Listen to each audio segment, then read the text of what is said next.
नमस्कार दोस्तों, आज मैं आपको सुनाऊंगा एक कहानी। परिवार और माँ, तीन भाई एक बहन की कहानी। एक गांव में एक सुखी परिवार रहता था। उस परिवार में तीन भाई और एक बहन थी। उनके माँ बाप चारों से बेहद प्यार करते थे, मगर बीच वाले बेटे से थोड़ा परेशान थे, क्योंकि बड़ा बेटा पढ़ लिख कर डॉक्टर बन गया था और छोटा बेटा भी पढ़ लिख कर इंजीनियर बन गया।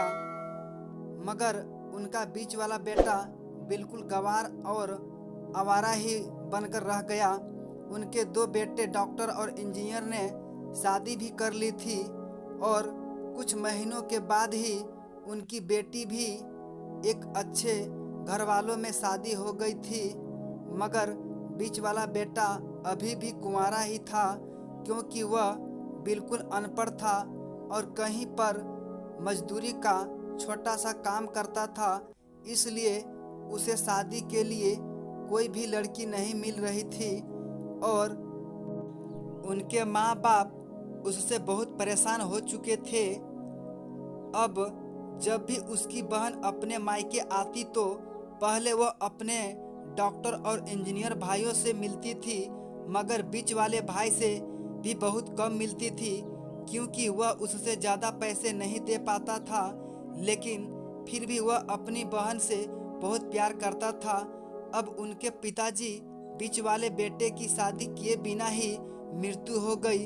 उनकी माँ ने सोचा कहीं अब किसी के मुंह से बंटवारे की बात ना निकले, इसलिए अपने ही गांव की एक सीधी साधी लड़की से अपने गंवार लड़के की शादी करवा दी।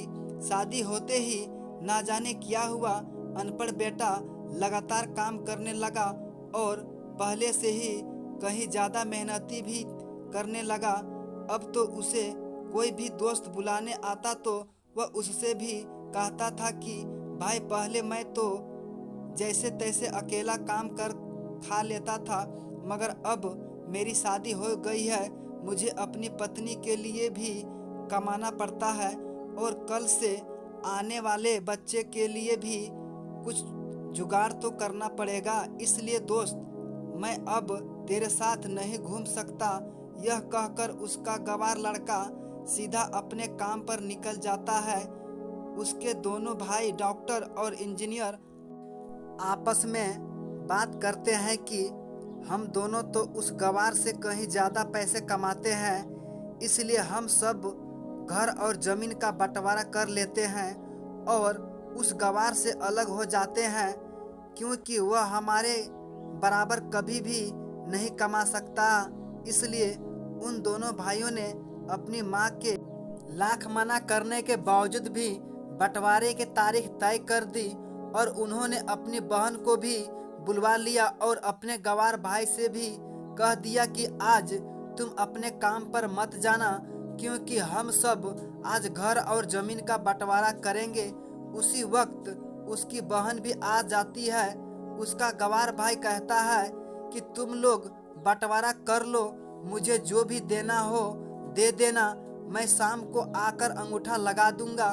तभी उसकी बहन कहती है, अरे बेवकूफ़, तू तो अनपढ़ ही रहेगा, जमीन का हिस्सा तो आमने सामने बैठकर ही होता है। तभी उनके दोनों भाई को उल्टा सीधा कहते हैं। तब उनकी माँ भी उसे कहती है कि बेटा, आज तू काम पर मत जा, बंटवारा तेरे सामने ही होगा तो ही अच्छा है। उसी वक्त वकील भी आ जाता है।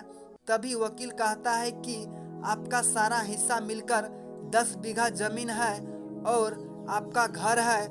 अब यह बताओ कि किसको कितना हिस्सा देना है, मैं उसी हिस्सा से बंटवारे कागज बना दूंगा। उसी वक्त उसका गंवार भाई कहता है कि वकील साहब, 5-5 बीघा मेरे दोनों भाइयों के नाम लिख दो और यह जो हमारा मकान है यह मेरी प्यारी बहन के नाम कर दो। तभी उसके दोनों भाई और बहन पूछते हैं, और तुम हिस्से में क्या लोगे?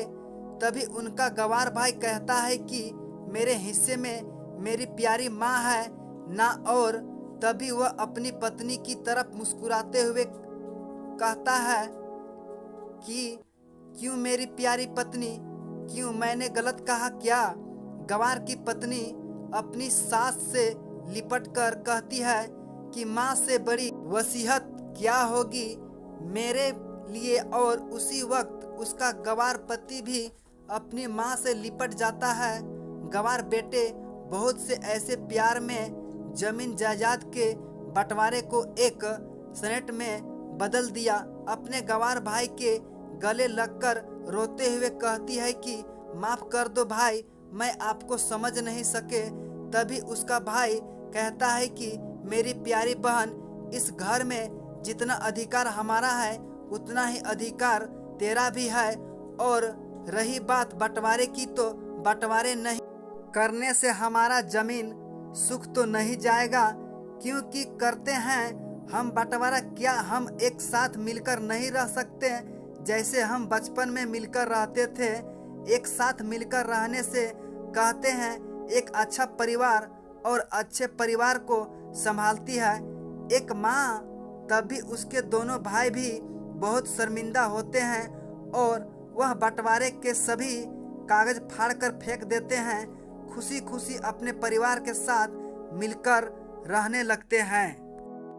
दोस्तों, इस प्रेरणादायक कहानी से आपको कुछ सीखने के लिए मिला होगा तो हमें कमेंट बॉक्स में ज़रूर बताएं। और इसी तरह नॉलेजेबल कहानी वीडियो देखने के लिए आप इस चैनल को सब्सक्राइब कर लें, ताकि अगले वीडियो का नोटिफिकेशन आप तक पहुंच